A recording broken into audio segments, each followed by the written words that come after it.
Hi friends, ಎಲ್ಲರಿಗೂ ಮತ್ತೊಮ್ಮೆ ನನ್ನ ಚಾನಲ್ಗೆ ಸ್ವಾಗತ. ಇವತ್ತಿನ ವಿಡಿಯೋ ಹಾಗಲಕಾಯಿ ಯಾರು ಇಷ್ಟಪಡಲ್ವೋ ಅಥವಾ ಹಾಗಲಕಾಯಿ ತಿನ್ನೋದೇ ಇಲ್ಲ, ಹಾಗಲಕಾಯಿ ತುಂಬ ಕಹಿ, ನಾವು ತಿನ್ನೋಕ್ಕೆ ಆಗಲ್ಲ ಅನ್ನೋರಿಗೋಸ್ಕರ ಈ ರೆಸಿಪಿ ಮಾಡ್ತಾಯಿದ್ದೀನಿ. ಖಂಡಿತ ಟ್ರೈ ಮಾಡಿ, ಕಹಿನೂ ಇರಲ್ಲ, ತುಂಬ ಇಷ್ಟಪಟ್ಟು ತಿಂತಾರೆ. ಮಕ್ಕಳು ಸಹ ಈ ಪಲ್ಯನ ಇಷ್ಟಪಟ್ಟು ತಿಂತಾರೆ. ಹೇಗೆ ಮಾಡೋದು ಅನ್ನೋದನ್ನು ನೋಡೋಣ ಬನ್ನಿ. ಒಂದು ಹಾಗಲಕಾಯಿ ತೊಗೊಂಡಿದ್ದೀನಿ.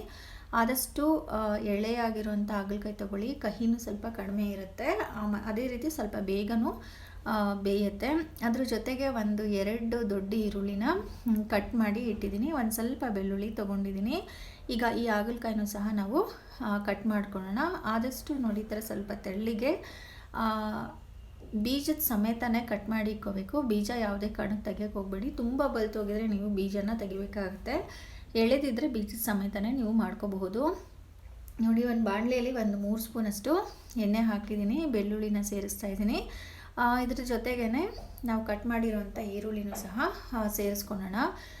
ಈರುಳ್ಳಿ ನಾವು ಎಷ್ಟು ಹಾಕ್ತೀವೋ ಕಹಿ ಅಷ್ಟು ಕಡಿಮೆ ಇರುತ್ತೆ ಹಾಗಲಕಾಯಿ ಪಲ್ಯದಲ್ಲಿ. ಸೊ ನೀವು ಈರುಳ್ಳಿ ಬೇಕಾದರೆ ಜಾಸ್ತಿನೂ ಹಾಕ್ಕೋಬೋದು.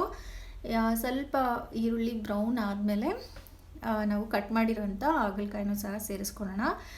ಇವೆರಡು ಚೆನ್ನಾಗಿ ಬೇಯಲಿ. ಹಾಗಲಕಾಯಿ ನೋಡಿ ಕಲರ್ ಚೇಂಜ್ ಆಗಿದೆ. ಇವಾಗ ಸ್ವಲ್ಪ ರುಚಿಗೆ ಎಷ್ಟು ಬೇಕೋ ಅಷ್ಟು ಉಪ್ಪನ್ನು ಸೇರಿಸ್ಕೊಳ್ಳೋಣ. ಖಾರಕ್ಕೆ ಅನುಸಾರವಾಗಿ ಖಾರದ ಪುಡಿ ಒಂದು ಅರ್ಧ ಸ್ಪೂನ್ ಖಾರದ ಪುಡಿ, ಒಂದು ಅರ್ಧ ಸ್ಪೂನ್ ಧನಿಯಾ ಪುಡಿ ಹಾಕ್ಕೊತಾ ಇದ್ದೀನಿ. ಇಷ್ಟೇ, ಬೇರೆ ಇನ್ನೇನು ಇದಕ್ಕೆ ಸೇರಿಸೋ ಅವಶ್ಯಕತೆ ಇಲ್ಲ.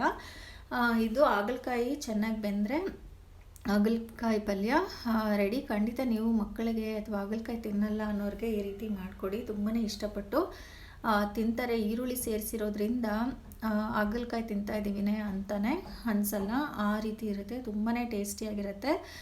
ನೋಡಿ, ಹಾಗಲಕಾಯಿ ಬೆಂದ ಮೇಲೆ ನೀವು ಸ್ಟವ್ನ ಆಫ್ ಮಾಡಿ ಸರ್ವ್ ಮಾಡಿದ್ರೆ ರುಚಿಯಾದ ಹಾಗಲಕಾಯಿ ಪಲ್ಯ ರೆಡಿ ಆಯಿತು. ಈ ವಿಡಿಯೋ ನಿಮಗೆ ಇಷ್ಟ ಆಗಿದೆ ಅಂತ ನಾನು ಭಾವಿಸ್ತೀನಿ. ಇಷ್ಟ ಆಗಿದರೆ ಲೈಕ್ ಮಾಡಿ, ಶೇರ್ ಮಾಡಿ ಮತ್ತು ನನ್ನ ಚಾನಲ್ನ ಸಬ್ಸ್ಕ್ರೈಬ್ ಮಾಡಿ. ಅದೇ ರೀತಿ ಈ ವಿಡಿಯೋ ಮತ್ತು ನನ್ನ ಚಾನಲ್ನ ನಿಮ್ಮ ಫ್ಯಾಮಿಲಿ ಮತ್ತು ಫ್ರೆಂಡ್ಸ್ ಜೊತೆಗೂ ಸಹ ಶೇರ್ ಮಾಡ್ಕೊಳ್ಳಿ. Thank you.